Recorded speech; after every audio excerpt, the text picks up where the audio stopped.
Ich bin hier in Medjugorje und bin mit, wie heißt du? Gerlinde. Gerlinde, woher kommst du? Ich komme aus Österreich. Aus Österreich. Wie viel Mal warst du hier, hast du gesagt? Also ich habe das nicht mehr gezählt, ich glaube so 15 Mal. 15 Mal. Ja, ich glaube so. Was Das, hast du gedacht, als du das erste Mal von Medjugorje gehört hast? eigentlich wollte ich nicht nach Medjugorje, sondern nach Lourdes. Und Lourdes hat mich immer sehr begeistert, schon als Kind. Ja. Und die Möglichkeit ist nicht bestanden damals und dann hat eine Bekannte erzählt, sie fährt nach Medjugorje und haben wir gedacht, okay, dann fahre ich halt nach Medjugorje, wenn ich nicht nach Lourdes komme. Ich möchte gerne mal dahin, wo die Mutter Gottes ist.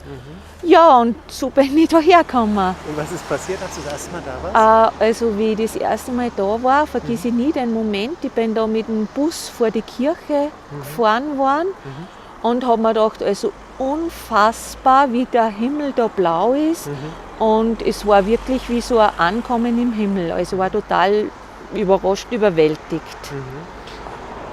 Wenn du sagst, es war wie ein Ankommen im Himmel, das sagen viele Leute. Wie würdest du es jemandem beschreiben, der jetzt schaut und Medjugorje nicht kennt? Kannst du das irgendwie beschreiben? Wie kann ich das beschreiben? Also es war eine unglaubliche Leichtigkeit da, eine spürbare Freude, Lebendigkeit und auch, also jetzt würde ich so im Nachhinein sagen, damals habe ich es vielleicht nicht so beschreiben können, aber es ist schon so, diese Liebe schon spürbar, auch wenn man sie am Anfang noch nicht so öffnen kann, spürt man da irgendwie so dieses, da ist was Besonderes, es knistert, das so irgendwie. Wunderschön. Ja. Und hat es dein Glaubensleben verändert? Weil du kommst ja immer wieder hierher. Ne? Ja, genau. Also ja, ich war damals weit weg vom Glauben. Also ich habe schon immer so an die Mutter Gottes geglaubt, an Jesus, aber ich habe das überhaupt nicht gelebt. Und ja, hat es total verändert. Das hat sich total verändert. Ja. Tiefer, ja? Du betest den Ja, Rosenkranz jetzt? Ja, also ich habe dann wieder mal so eine Pause gehabt, bin ich wieder mal so weggedriftet, dann bin ich wieder hergekommen und jetzt wieder richtig gut. Und natürlich habe ich so Tage, geht es nicht so gut, da geht es nur so aus dem Verstand und dann habe ich auch wieder Tage, wo es ganz tief mit dem Herzen geht. Ist also so ein Auf und Ab. Ja, wie es bei uns Genau. allen, ne? Ja, aber es ist sehr kraftvoll. Also ich habe schon gemerkt, also Rosenkranzbeten bringt viele Lösungen. Für dein Leben hast du gespürt, als Ja, du hast genau. gebetet? Ja, genau. Die Gebete wurden erhört.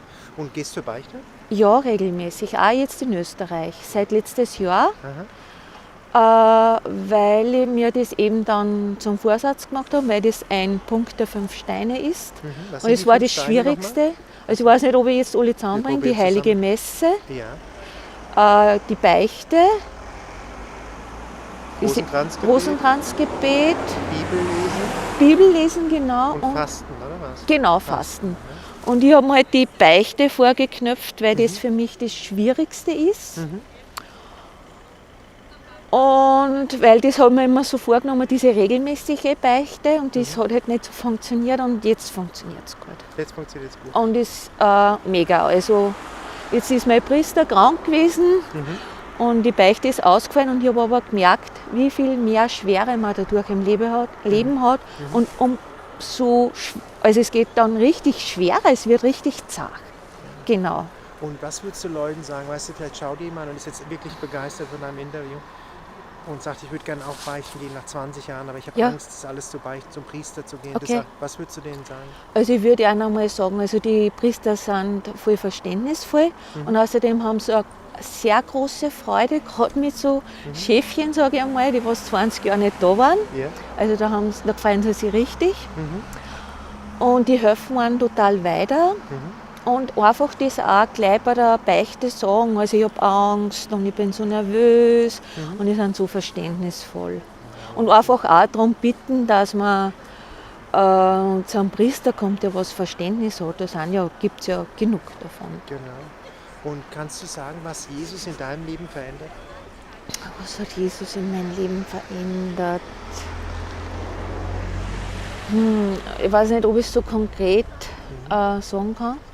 Also ich habe letztes Jahr so ein wunderschönes Ereignis eben da zu Ostern gehabt und habe die Liebe Jesus zu spüren dürfen. Das ist sehr außergewöhnlich und also ich würde das einzigste Wort, was dem am nächsten kommt, ist Zärtlichkeit in einer Perfektion.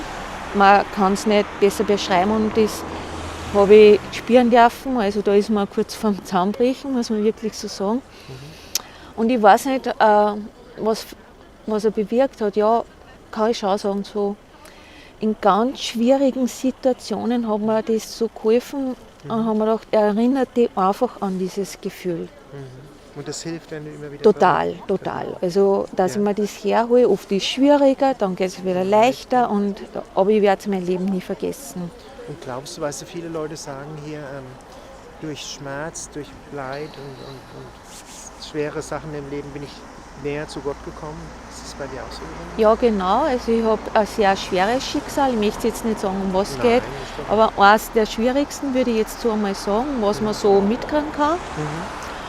Und also es geht ja auch darum, mit dem klarzukommen und ich arbeite mit einer Psychologin, mit einer sehr guten, die ist auch sehr gläubig.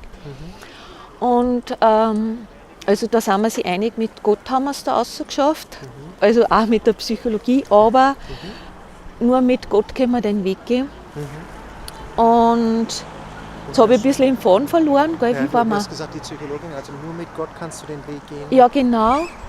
Und ja, in sehr schwierigen Phasen hat mir eigentlich nur Gott geholfen. Das kann ich schon so sagen. Das ist bei mir auch so gewesen, wunderschön. Ja, und auch die Tiefe, also ich muss ganz ehrlich sagen, man hat ja so Angst, wenn man so ein schweres Schicksal gehabt hat, ist man ja getrennt von sich selber und kommt da nicht hin. Ja. Aber mit Gott schaffst du es, dass du hingehst und durch dieses Trauma und durch diesen Schmerz und diese Angst und diese Panik gehst. Durchgehst, genau. Was du erzählst. Wow, du berührst mich gerade, muss ich sagen. Weil ich habe ein bisschen ähnliches Schicksal. Okay, dann verstehst du, von was ich rede. Ich glaube schon. Und du spürst, dass du näher wieder zu dir selbst gekommen bist? Ja, total. Und ich bin erst, ich weiß nicht, bin ich die Hälfte vom Weg, glaube ich, noch nicht einmal gegangen. Aber ich freue mich total, dass ich den Weg gehen darf mit Gott so. Und durch das kriegt das Ganze auch so eine Tiefe und ich hätte es nicht erreicht, wenn ich nicht so einen Schmerz gehabt hätte. Ja, Und was würdest du am Ende von dem Video sagen, warum sollen Leute vielleicht mal nach Medjugorje kommen? Und was gefällt dir am besten hier in Medjugorje? Gibt es einen Ort, bei dem du am besten gefällt? Nein, ist jedes Mal anderer. Jedes Mal anders? Jeder Mal anders. Das, was mir so gefällt, ist genau. Also, wenn man herkommt und sich einlässt auf das Ganze, hält die Mutter Gottes oder Jesus oder Gott für jeden was bereit. Und ist immer Überraschung. Deswegen kommst du immer wieder her? Ja? Nein, weil ich einfach weiß, dass mir auf dem Heilsweg hilft total, dass ich große Fortschritte mache. Die würde ich so nicht machen, schon auch, aber da geht's, das ist ein Beschleuniger. Gell? Wunderschön, ganz lieben Dank für das schöne Interview. Voll gern.